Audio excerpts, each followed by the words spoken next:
গুরুত্বপূর্ণ আলোচনা নিয়ে আসছেন।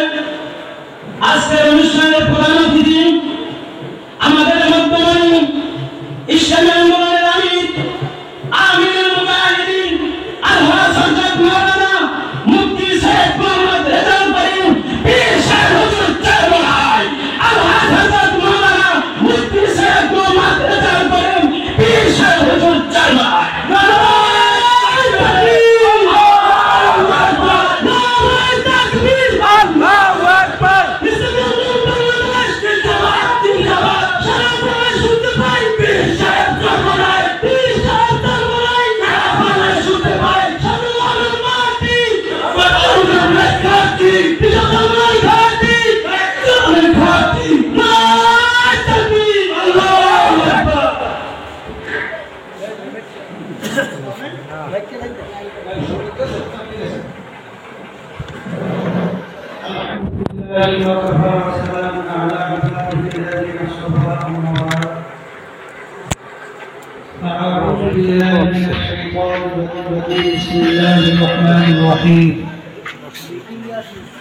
ظهر الفساد في البر والبحر بما كسبت أيدي الناس صدق الله العلي العظيم সবাই দুরূদ শরীফ পড়ি আল্লাহুম্মা সাল্লি আলা সাইয়্যিদিনা নাবিয়িনা শাফিঈনা ওয়া হাবিবিনা ওয়া মাওলানা মুহাম্মদ সাল্লাল্লাহু আলাইহি ওয়া আলা আলিহি ওয়া আসহাবিহি ওয়া বারাক ওয়া সাল্লাম। ইসলামী আন্দোলন বাংলাদেশ চরমোনাই সাংগঠনিক থানা শাখা কর্তৃক আয়োজিত বিশেষ করে ৭ নং ওয়ার্ড চরমোনাই গ্রাম বলা হয় ইসলামী আন্দোলন বাংলাদেশ এর পরিচিতি সভা, অন্য সহযোগী সংগঠনের পরিচিতি সভায় আমরা উপস্থিত হতে পেরেছি। শুকরিয়া তান বলি আলহামদুলিল্লাহ। এটা জনসভা নয়, দায়িত্বশীলদেরকে নিয়েই পরিচিতি সভা। মূলত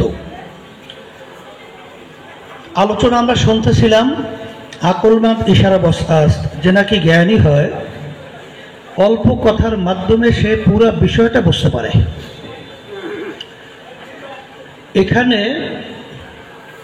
খুব কৌশলগত আলোচনার কোনো প্রয়োজন নাই।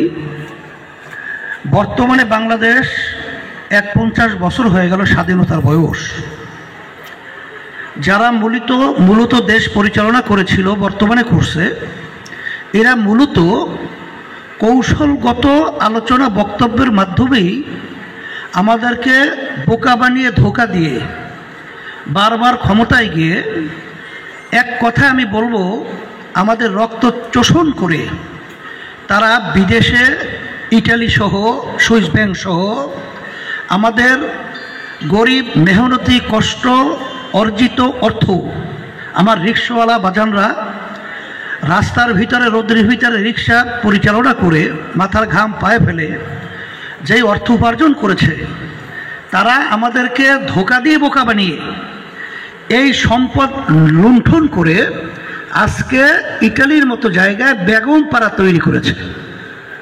শুধু তাই নয়, আজকে সুইস ব্যাংকের যে পরিচালকরা তারা বাংলাদেশের ব্যাপারে আলোচনা করতে গিয়ে বলছে যে তামাম দুনিয়ার ভিতরে যত অর্থ সুইস ব্যাংকে জমা হয়েছে তার ভিতরে ১ নজরে ২ নম্বরে টাকা জমা হয়েছে বাংলাদেশের থেকে, তাদের ওখানে টাকা জমা হয়েছে। আর এই সমস্ত টাকাগুলো মূলত যারা ক্ষমতায় আছে এবং যারা আমলা রয়েছে বিভিন্ন পর্যায়ে, তাদের থেকে টাকাগুলো বাংলাদেশ থেকে পাচার হয়েছে। আমি আপনাদেরকে সংক্ষেপে বলতে চাই যে ইসলাম শব্দটা আমরা সবাই জানি বুঝি, এর অর্থ শান্তি। ইসলাম কি আমাদের কি শিখায়, সাধারণ মানুষের অধিকার কিভাবে বাস্তবায়ন করে, আমি একটা উদাহরণ দেব। ওমর ফারুক রাদিয়াল্লাহু তাআলা আনহুর নাম শুনেছেন। অর্ধেক দুনিয়ার রাজত্ব করেছিল, বাংলাদেশের মতো প্রায় ২০০ দেশের রাজা। তার ভয়তে অন্য দেশের রাজারা ভয় থরকম্প হয়ে যেত। তিনি যখন মসজিদের ভিতর খুতবা দিচ্ছিল, সাধারণ একজন মুরব্বী দাঁড়িয়ে বলছিলেন যে আমি আপনার বক্তব্য আমরা শুনব না, প্রশ্নের উত্তর না দেওয়া পর্যন্ত। প্রশ্ন কি? আপনার গায়ে যে জামা দেখছি জামাটা রিলিফের কাপড়ের জামা। রিলিফের কাপড় আমিও পেয়েছি, আপনিও পেয়েছেন। আমার কাপড় দিয়ে আমার জামা হয় নাই, আপনার কাপড় দিয়ে আপনার জামাটা এত সুন্দর কিভাবে হলো? এ দ্বারা বোঝাতে চায় যে আপনি ক্ষমতায় ছিলেন বিধায় আপনি কাপড় বেশি নিয়েছেন। আমির বলছিল এই প্রশ্নের উত্তর দেবে আমার ছেলে আব্দুল্লাহ। তিনি বসে গেছেন বক্তব্য বন্ধ করে। আব্দুল্লাহ উঠে বলছিল যে আব্বাও রিলিফের জামা কাপড় পেয়েছে, আমিও পেয়েছি। আমার কাপড় দিয়ে আমার জামা হয় না, আব্বার কাপড় দিয়ে আব্বার জামা হয় না। তা আমি আমার কাপড়টাকে আমি আব্বাকে দান করেছি, এখন দুইটা কাপড় মিলে আব্বার সুন্দর একটা জামা হয়েছে। এর নাম হলো ইসলামী নীতি আদর্শ।